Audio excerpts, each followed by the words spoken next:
नमस्ते प्रणाम दीदी भैया। वीडियो बनाए में तो कुछ दुख के कारण वीडियो नहीं हमन बनौली।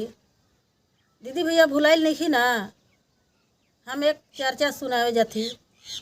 अगर ये चर्चा हमारा अच्छा बुझाई लाइक करब, कमेंट करब और सब्सक्राइब करब। वीडियो के ज़्यादा से ज़्यादा शेयर करब। और साथ में देखूँ ही हमार ननद बैठल ना दीदी भैया, दोनों मिल के हमन एक चर्चा गावे जाती। सखी हो घरवा में रहा चाहे बनावा में, सखी हो घरवा में रहा चाहे बनावा में, शिव गुरु के बसला अपन मनावा में, भोले दानी के बसला अपन मनावा में।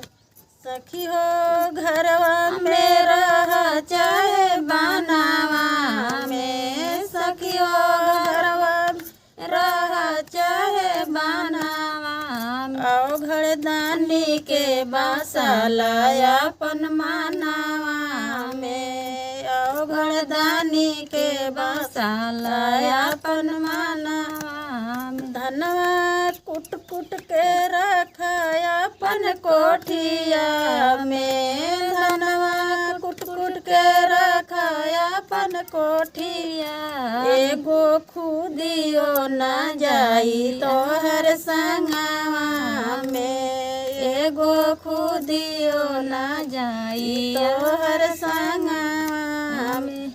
भोले बाबा के बसला अपन मनावा में, भोले बाबा के बसला अपन मनावा।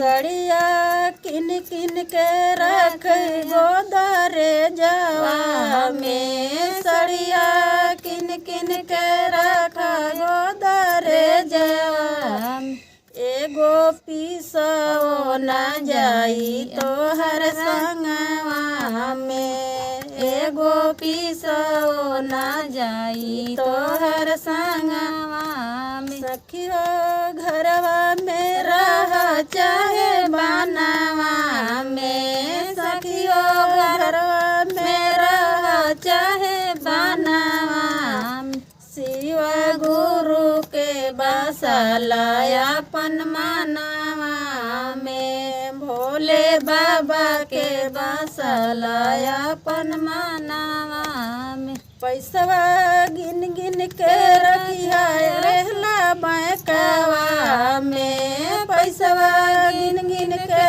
रखिया रहला बैंकवा में, एगो सिक्का न जाई तोहर संगवा में, एगो सिक्का न जाई तोहर संगवा में।